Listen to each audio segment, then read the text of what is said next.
Assalamualaikum warahmatullahi wabarakatuh. Selamat datang kepada ibu-ibu yang sudah memberikan kesempatan waktunya di tempat ini ya Bu ya. Kemudian terima kasih kepada ibu yang telah menyediakan tempat ini untuk pertemuan kelompok kita ya Bu ya. Bagaimana kabarnya ibu-ibu?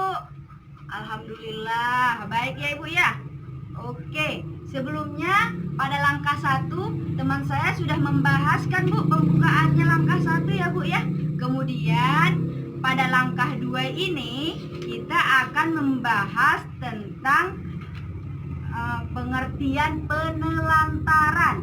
Oke ibu-ibu, coba saya tanya dulu ibu-ibu, kira-kira ada yang tahu nggak siapa apa yang disebut penelantaran? Ada yang tahu nggak ibu-ibu?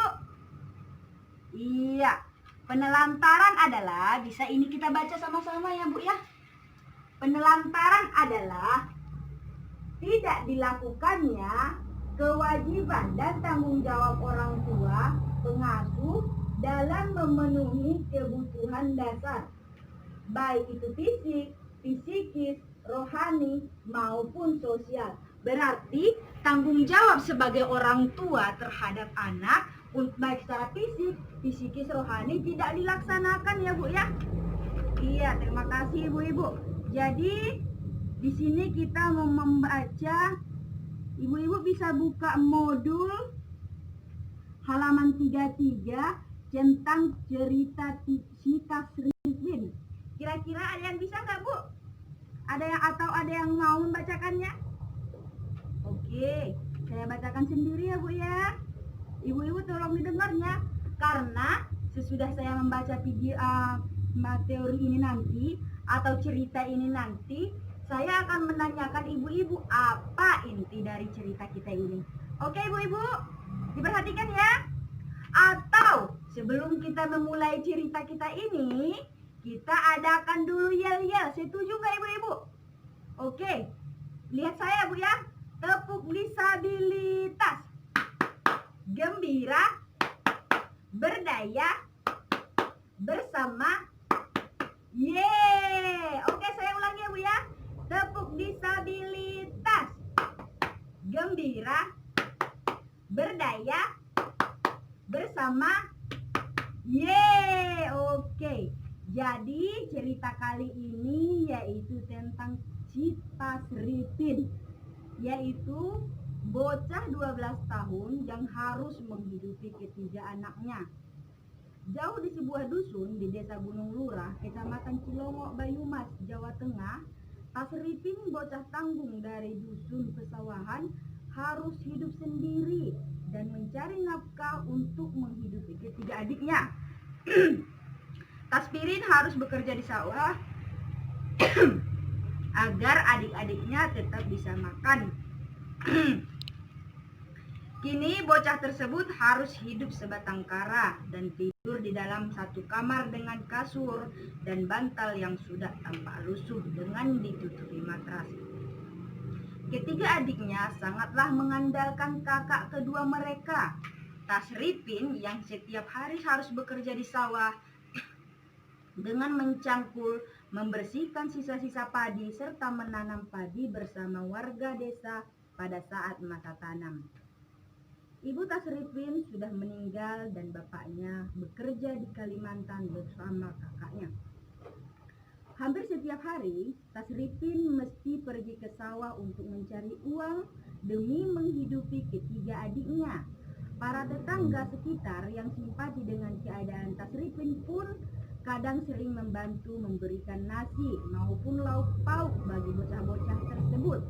Tak jarang mereka hanya makan dengan nasi seadanya, namun tampak nikmat. Kala berangkat ke sawah jam 7 pagi dan pulang jam 12 siang. Kadang sehari dapat 30 sampai 40 ribu sehari. Itu beli beras dan sayur, sisanya untuk jajan adiknya. Selain memasak, dia juga harus mencuci pakaian, menyapu, serta memandikan adik-adiknya. Tapi bukan hanya sekedar memandikan dan memberikan makan untuk adik-adiknya. Dia pun bertanggung jawab terhadap akhlak adik-adiknya dengan mengajak adik-adiknya salat dan di musola depan rumahnya. Oke ibu-ibu, sudah siap ceritanya? Udah ya Bu ya, udah siap ceritanya. Jadi saya mau tanya nih. Pertama, saya mau tanya dulu kepada Ibu Fauzia. Coba Ibu sebutkan, apa saja pekerjaan dan tanggung jawab yang dilakukan oleh Tasripin dalam menghidupi adik-adiknya? Saya tulis ya Bu ya. Apa saja ibu-ibu? Iya, dia pergi ke sawah ya Bu ya, mencampur menanam padi ya Bu ya. Menanam padi. Oke. Yang kedua, apakah yang dilakukan tersebut layak dilakukan oleh anak seusia Tasripin? Ibu Delis, coba Ibu. Tidak layak. Iya Ibu, tidak layak. Tidak layak. Oke. Dan yang ketiga, apa yang seharusnya dilakukan oleh ayah atau kerabatnya terhadap Tasripin dan adik-adiknya? Oke Bu, memelihara Tasripin dan adik-adiknya. Memelihara Tasripin.